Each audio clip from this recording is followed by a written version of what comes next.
queria ler com vocês o Salmo 130. Salmo 130. Das profundezas clamo a ti, Senhor. Ouve, Senhor, a minha voz. Estejam atentos teus ouvidos às minhas súplicas. Se tu, soberano Senhor, registrasses os pecados, quem escaparia? Mas contigo está o perdão para que sejas temido. Espero no Senhor com todo o meu ser, e na sua palavra ponho a minha esperança. Espero pelo Senhor, mais do que as sentinelas ou pelos guardas esperam pela manhã. Sim, mais do que as sentinelas esperam pela manhã. Põe a sua esperança no Senhor, ó Israel, pois no Senhor há amor leal e plena redenção. Ele próprio redimirá Israel de todas as suas culpas. Senhor, obrigada, Deus, pela tua palavra, que é tão maravilhosa, que se renova a cada dia, Senhor. Escrita há milhares de anos, mas ela é tão atual hoje, agora, para nós, para o homem e a mulher desse tempo, Pai. Por isso nós te adoramos por mais esta oportunidade, em nome de Jesus. Vocês sabem que os judeus, comemoram uma das datas mais festivas e mais importante deles é o Yom Kippur. E eu não vou falar da parte histórica do Yom Kippur, não, porque o pastor João está sempre falando, essa igreja aqui, graças a Deus, informação e coisa de Israel, quem não sabe ainda vai aprender bastante, porque o pastor João está até precisando de ir menos a Israel, ele está indo demais para Israel, vocês não acham? O que vocês acham? Mas é bênção, O ano que vem estarei lá com vocês, estou levando um pessoal lá de Minas, cunhado do Edson, o maior sonho dele era ir a Israel, estuda muito sobre Israel, mas nunca foi a Israel, então vai ser bênção. Então, o Yom Kippur é um dia de jejum, de oração, de reflexão, de arrependimento e de perdão. O jejum começa nas 6 horas de um dia e vai até às 6 horas do outro dia. Esse ano, na segunda-feira, a minha irmã fez para mim esse jejum. Falei, minha filha, eu não posso fazer, que eu tomo um remédio muito forte. Ela falou, não, você não vai fazer não, mas eu vou fazer por você, para Deus me curar. Isso é bênção, Glória ao Senhor. É muito querida minha irmã, minha única irmã de sangue que eu tenho. Então, era o dia de não fazer nada, Não devia comer, não devia beber, não devia tomar banho, passar perfume, cremezinho, nada disso. Mas interessante é que você vai ver que a saudação mais recebida e mais comum no dia do perdão, no Yom Kippur, é que o seu nome seja escrito no livro da vida. Eu não sei falar em hebraico, mas em hebraico é exatamente isso, que é a saudação que eles mais recebem. E é tão lógica essa saudação, sabe por quê? Só é possível ter o nome escrito no livro da vida quando você tem perdão. Não é verdade? Se você não receber o perdão de Deus, você nunca terá, nós nunca teríamos o nome escrito no livro da vida. E essa deve ser a sua maior alegria aqui na terra. Você saber que existe um registro no céu, um computador de Deus, bem diferente dos nossos aqui, aonde tem o nomezinho de cada um de vocês que um dia aceitaram o sacrifício de Jesus, receberam perdão, levantaram a mão e disseram assim, eu decido por Jesus, eu quero Jesus. E isso acontece constantemente, todos os dias. Pessoas em várias partes do mundo continuam recebendo Jesus, aceitando Jesus, e os nomezinhos deles estão escritos lá no céu. Então, eu te desejo que o seu nome esteja escrito no céu. Amém? Então, essa é uma saudação mais recebida no dia do Yom Kippur, o dia do perdão. Sem arrependimento, não há perdão.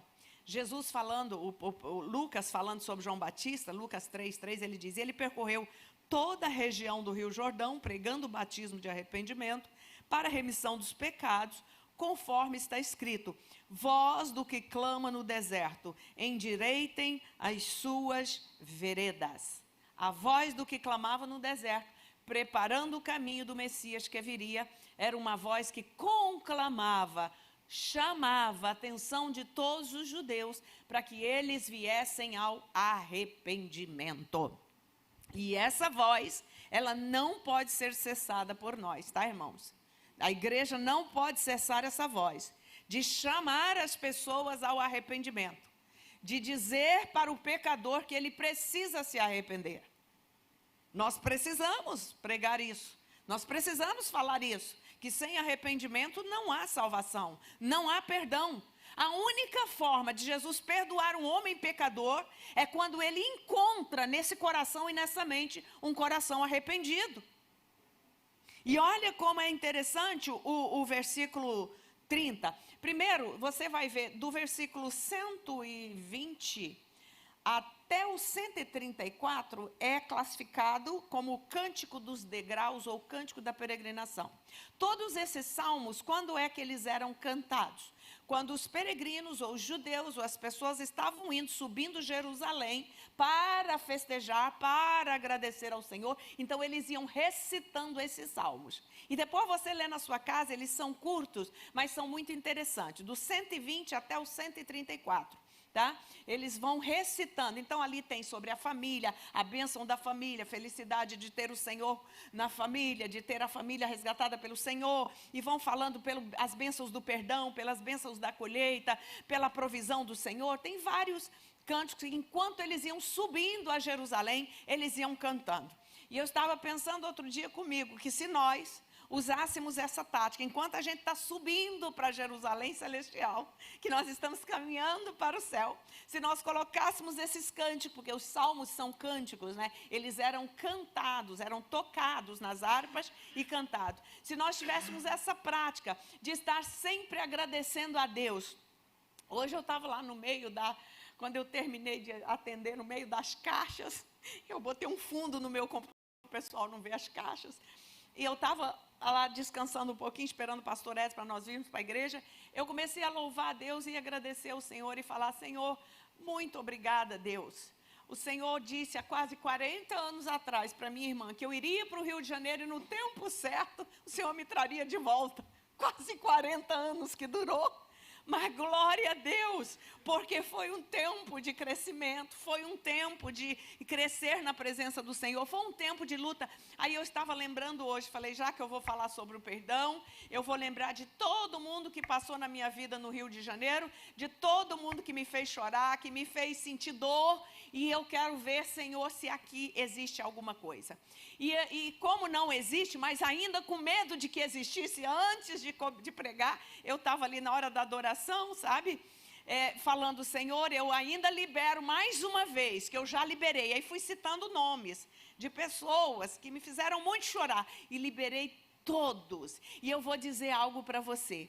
Quanto maior for o esforço que você tiver para perdoar alguém, maior será a bênção que advirá dessa decisão sua. Tenha certeza disso. Eu não tenho nenhum arrependimento de ter perdoado. Sabe, uma das coisas mais difíceis que eu perdoei, irmãos, que eu acho que é tão difícil perdoar, é calúnia. É a pessoa levantar algo, dizer que você fez algo que você não fez. Isso dói demais. E eu sou uma pessoa que o meu temperamento é o seguinte, o temperamento fleumático, ele faz tudo para estar bem com todas as pessoas. Uma das coisas que me tira a alegria de viver, uma das coisas que me faz perder o valor para tudo que eu olho ao meu redor, é não estar bem com as pessoas. A começar pelo aquele com quem eu durmo, que é o pastor Edson, depois os meus filhos, ele é o primeiro da lista. Eu tenho que estar bem com ele, eu não consigo ficar mal, entende? E depois com os outros, família e por aí vai. Então, uma das coisas que Deus me ensinou é perdoar, porque, e alguns Deus dizia assim, perdoa, mas não corra, não vá atrás, porque não adianta. Tem um outro lado, esse processo não é mais com você, é com aquela pessoa. Entenda isso também, tá? Perdão é muito importante. Às vezes você fica sofrendo e chorando por alguém que você já liberou, mas a pessoa não quer vir para cá. Então você fala, Senhor, abençoa ela. continue abençoando essa pessoa, mas ela não virá enquanto Deus não trabalhar, ou ela não compreender, ou alguma situação não acontecer. E tem pessoas que nunca vão vir mesmo, tá? Nunca vão vir mesmo, nunca vão voltar mesmo. Entenda isso. Mas olha aqui, ó, o que Deus quer aqui dentro, como está aqui dentro. Então, quando o salmista fala assim, das profundezas clamo a ti, Senhor, ouve a minha voz. Sabe que clamor era esse aqui? O que o salmista estava trazendo na presença do Senhor? Os pecados. Os pecados que nós temos, os pecados que nós pecamos por pensamento, por palavras, por intenções e por ações. Nós pecamos de diversas maneiras. Então, nós temos que ter esse clamor. Perdoa-me, Senhor. E deixa eu dizer algo para você. Esse é um ladozinho da vida humana que Satanás adora jogar a isca dele, que é chamada de ofensa, para dizer assim, mas não acredito que você vai ser boba. A esse ponto, Estela, de perdoar essa pessoa que te feriu tanto. Deixa eu dizer para você, aquilo que o Satanás diz para você que é bobo, que você não tem sangue nas veias, o Senhor está dizendo que eu fiz muito mais por você na cruz, e que lá na cruz eu levei muito mais, e que é olhando para a cruz que você vai vencer, e que você vai conseguir perdoar, porque esta é a maior tapa de luva na cara do diabo. É quando você perdoa alguém que te ofendeu. É quando que pela lógica você tem razão de dizer assim, eu não aceito isso porque você fez isso comigo. Mas você vai lá, você olha para a cruz, você olha para Jesus e você fala, Senhor, no teu nome, por amor à tua palavra, em obediência, eu libero fulano, eu perdoo, porque tu me perdoou. E essa é a condição para eu entrar no céu, é que eu perdoe essa ofensa. Meu irmão, pode saber de uma coisa, os anjos virão te servir. O Senhor afasta Satanás da sua vida, porque Paulo diz, se vocês perdoaram, se é que eu tenho perdoado alguma coisa, em nome de Cristo eu fiz, para que não sejamos vencidos por Satanás, porque não ignoramos os seus ardis. Paulo escreveu isso aos Coríntios. Então quem não perdoa, ele tem uma porteira aberta para Satanás atuar na sua vida. É a isca dele, sabe? E eu não vou dizer que não dói não, meu irmão. Eu trabalho com alma, eu sei o quanto dói. Uma ofensa de uma filha, uma ofensa de alguém que você ajudou, uma ofensa de alguém que você alavancou na vida. Quem aqui nunca passou por isso? Não é não, Daniel? Você deu a mão no pior momento. Você foi ali, esteve com a pessoa, e a pessoa vira as costas para você. Falando nisso, eu me lembro, acho que eu já até contei para vocês, mas temos pessoas novas aqui, vou contar novamente. Uma vez na Bahia, no encontro de casais, eu e ele estávamos ministrando, e no final do encontro eu falei, nós vamos falar hoje sobre perdão. É sempre praxe falar no encontro de casais sobre perdão. Mas naquele dia, estava o pastor da igreja, o receptor lá do encontro, ele estava. E eu tinha pedido aos irmãos que arrumassem para mim pedras, que eu queria fazer uma dinâmica da pedra antes do perdão. Alguns aqui até conhecem a dinâmica da pedra, né? Coloca a pedra na mão de cada um, e ele fica ali com aquela pedra na mão, enquanto eu estou ministrando a palavra sobre o perdão. E eu prestei atenção, e os irmãos, eu tinha dito para eles, uma pedra assim mais ou menos do tamanho de uma mão, não precisa ser reta, pode ser irregular, qualquer coisa que vocês acharem. E eles vieram, irmãos, com um broquete mais ou menos desse tamanho, e esse broquete foi dado na mão do pastor. Ele escolheu, porque vieram com baldes assim, e o pastor pegou essa pedra que era mais ou menos o tamanho de um broquete. E aí, quando nós finalizamos a palavra sobre o perdão, assim, era uma igreja tradicional, uma igreja de Deus, muito de Deus, aquele pastor amigo do pastor Ed. E quando eu convidei os irmãos para vir à frente, eu pensei assim, ninguém vai vir à frente hoje. Irmãos, eu fiquei tão surpresa, que aqui à frente ficou cheio de pessoas, tanto casais, e um que veio chorando muito foi o pastor. E aí ele pediu a palavra e ele confessou o que ele estava deixando ali naquele momento. Ele falou assim, irmãos, agora eu entendo por que a minha pedra foi tão grande. Porque eu, durante esses longos anos de ministério, tinha uma coisa que eu não conseguia tirar do meu coração. Sabe o que era, irmãos? E isso já aconteceu comigo várias vezes, várias vezes. Chega uma pessoa aqui na igreja, devagar, sabe, fraquinho, eu ajudo ele cresce, eu levo ele ao ministério, eu consagro ele, e daqui a pouco ele vai embora, ou então ele sai e começa a falar mal de mim, aquilo que eu não fiz. Isso para mim eu não perdoava, isso era uma dor muito terrível no meu coração. E naquele dia ele botou a pedra no altar chorando muito, chorando muito. Eu falei, você pode ter certeza que isso vai acontecer menos da agora para frente. Não vou dizer que não vai acontecer não, mas vai acontecer menos. Porque esse era o teu calcanhar de Aquiles, era onde Satanás estava aprisionando você como pastor. Sabe, a gente dói mesmo, você cuida de uma vida e daí ela vai embora. Não, mas a vida antes de ser minha, ela é do Senhor. Quem morreu por ela não foi eu, é o Senhor que morreu. Então, como líder, como pastores, nós temos que ter esse coração perdoador, esse coração que libera. Quantos passarem por aqui, eu abençoei todos que passaram por aqui e que saíram e que voltaram, eu abençoei de novo, a bênção foi dobrada quando voltaram. E fiquei feliz demais quando voltaram, não fiquei com cara feia, nem eu, nem pastor João, nem ninguém, porque é o Senhor que libertou a sua vida, é o Senhor que morreu por você. Então o salmista, quando ele clama, das profundezas eu clamo a ti, é da alma dele, é daqueles lugarzinhos lá que só Deus conhece, que só o Espírito Santo sabe o que tem ali. É desse lugar que você precisa levantar um clamor a Deus. Tem algo aí que precisa ser perdoado, que precisa ser liberado, é disso que ele está falando. E sem perdão não há pregação. Por isso, a bênção do Yom Kippur, que o seu nome esteja escrito no céu, ela é muito coerente. Atos 2:38. Quando ouviram isso, ficaram comovidos e perguntaram a Pedro e aos demais apóstolos: que faremos, irmãos? Com a pregação de Pedro, ficou todo mundo atônito, né? Pedro respondeu: em nome de Jesus, arrependam-se e cada um de vocês sejam batizados em nome do Senhor Jesus Cristo para remissão dos pecados e vocês receberão o dom do Espírito Santo. É isso, arrependimento. E das profundezas, clamou por causa do tormento. Se o pecado não está mais te incomodando como cristão, eu convido você a começar a se incomodar hoje. Tem gente que pega o pecado, faz um floreado nele, fala, não, ele pinta ele muito mais bonitinho. Não, ele não é tão feio assim, não. Não, tudo bem, a Bíblia fala isso, mas meu pecado não é tão feio assim, sabe por quê, pastora? Olha, eu tive razão porque eu pequei. Eu estava muito mal. E você vai dando um jeitinho para melhorar o teu pecado.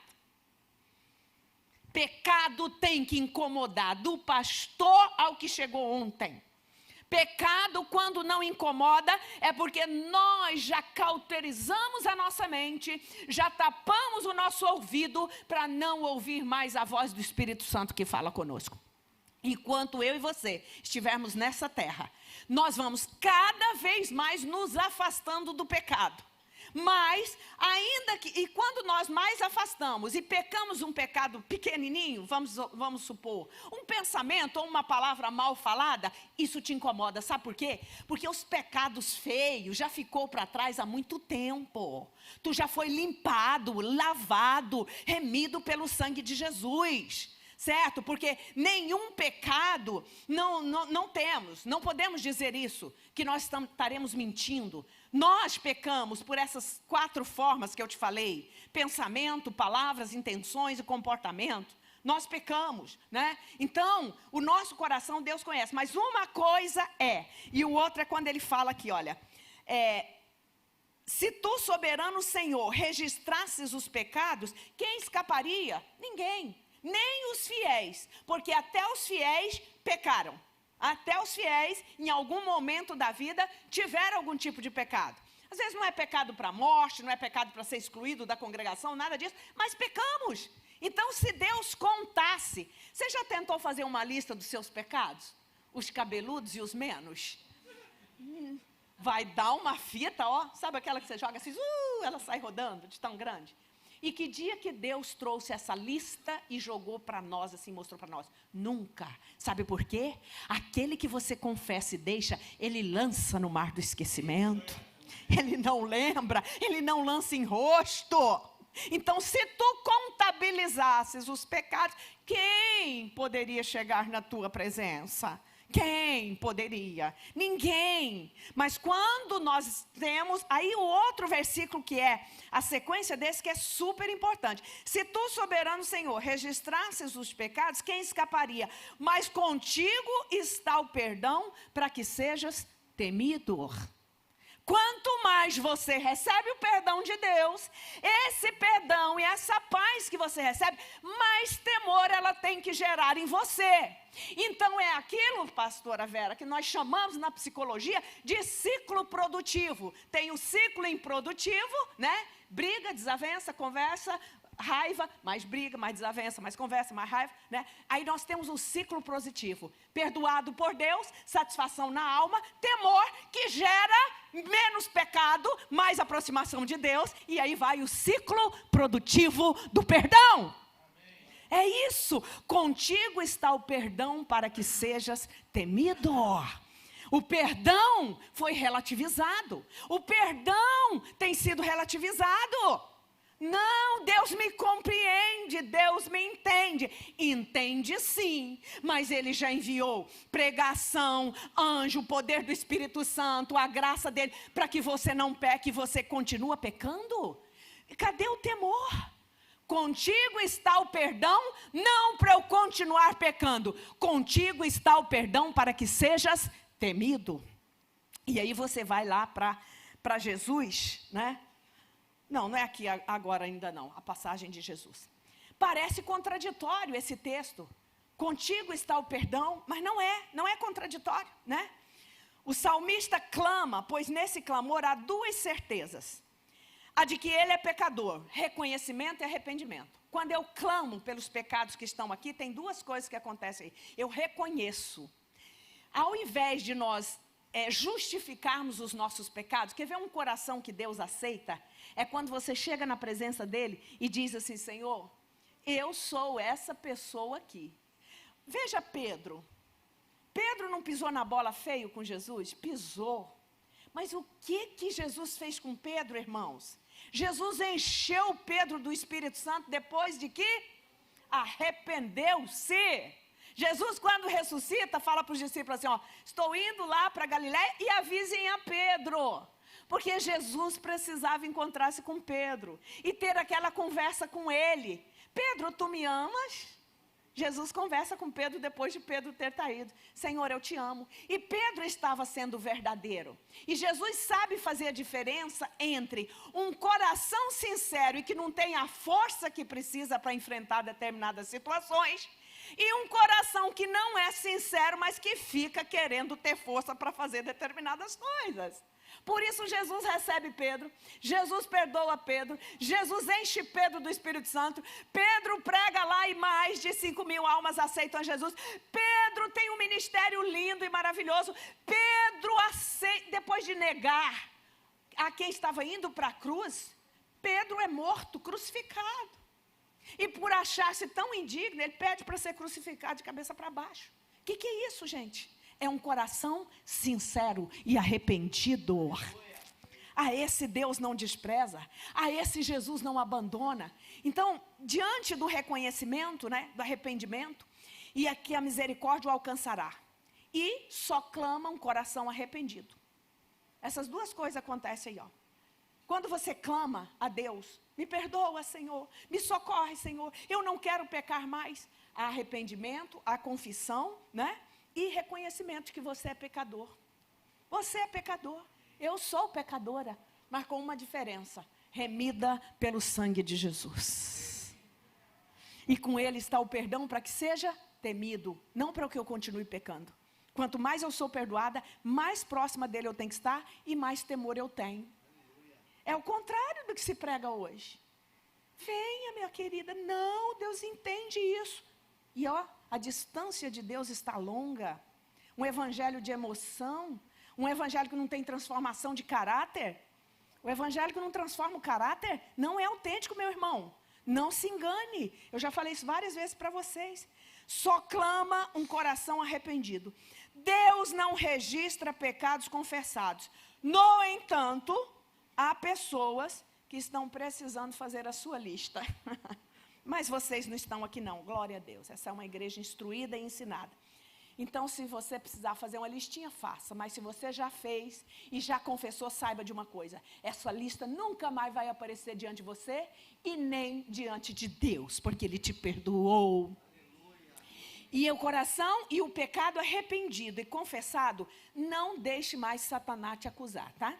Porque é ele que é acusador. O que foi confessado na presença do Senhor, ele não mais pode te acusar. Deus está vendo.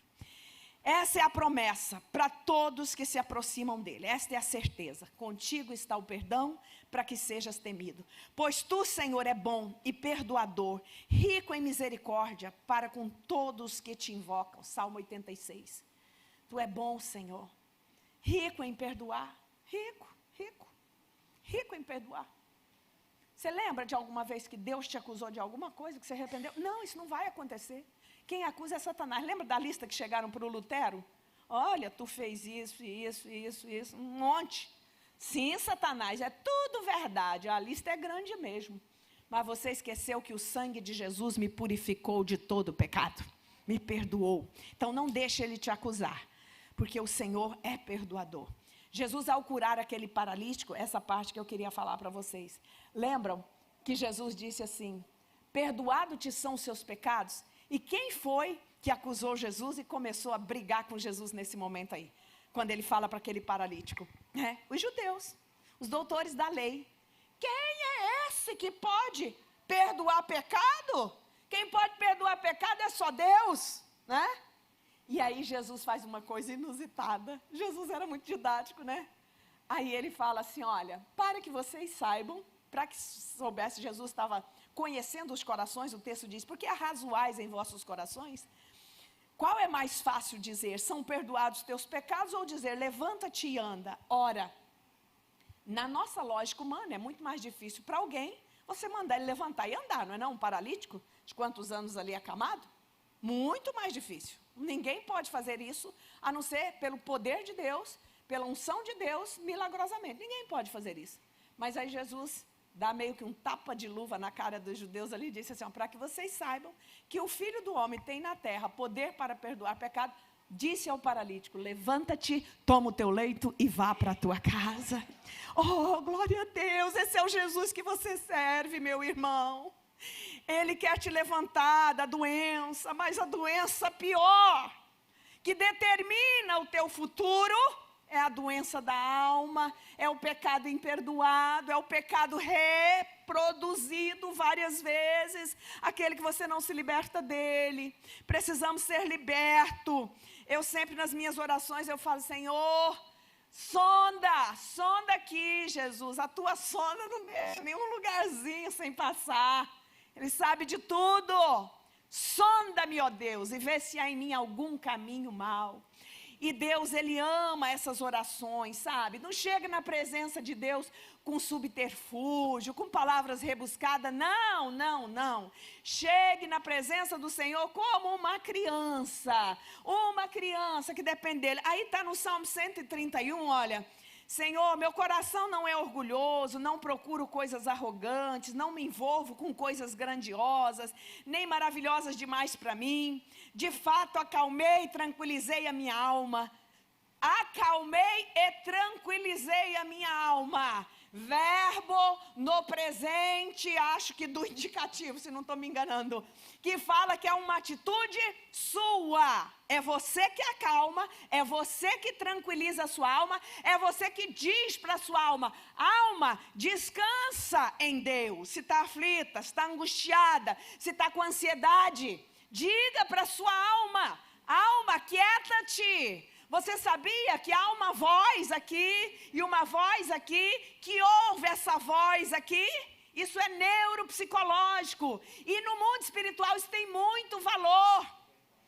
As ciências aí da nova era usam muito essas táticas, irmãos.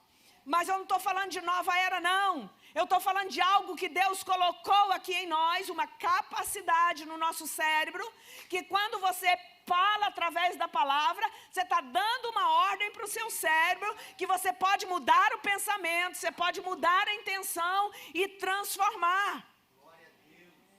Essa semana eu falei para um paciente assim, como é que você está pensando quando surge esse desejo que ele é compulsivo? Aí ele disse assim, eu penso que eu posso ganhar, mas eu já perdi muito mais aquilo que você falou para mim. Aí pronto, ele já deu uma ordem para o cérebro dele, ele bloqueia a compulsão dele, entendeu? No jogo. Então, queridos, é isso que o Senhor está dizendo aqui, o salmista está dizendo, ó, acalmei e tranquilizei a minha alma, sou como uma criança recém-amamentada por sua mãe, a minha alma é como essa criança. Ontem eu fui lá ver minha nova netinha, né, a outra, nasceu prematura, já está com a bochecha de tanto mamar, mama. A criança desmamada, ela não preocupa com nada, ela só sabe que existe um peito para alimentá-la, só isso que ela sabe. Mamou, encheu a barriguinha, ó, dorme, daqui a pouco chorou um pouquinho, peito de novo. Uma criança amamentada, ela sabe que o suprimento não falta, ela sabe que a mãe está ali, e depois que ela mama, ela não tem nada a fazer a não ser dormir. Pastora, mas você não quer que eu seja uma criança recém-amamentada.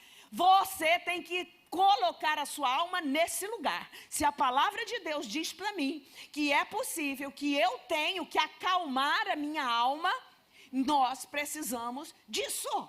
É exercício, não é automático. O resto Deus faz. Você vai até um determinado ponto, no ponto em que você não pode ir mais, nem o teu psicológico, entra o Espírito, entra a palavra, entra o consolo, entra o milagre do céu que vem. Nós pensamos muito no Jesus glorioso, no Jesus de esplendor. Lembra muito do Jesus humano. O Jesus humano, quem viu aí The Chosen, que eu não tive oportunidade de ver ainda, vou ver, agora está mais fácil, né? Viu isso? Ele caminhando com o pecador, conversando com criança, falando das nossas necessidades. Esse é o Jesus que hoje está diante do trono de Deus, intercedendo por mim, você, filho e filha dele. Então, diante da sua dificuldade, clame por ele. Clame pelo Jesus que passou nessa terra e enfrentou a mesma situação, e a mesma dor e a mesma fraqueza que eu e você enfrentamos.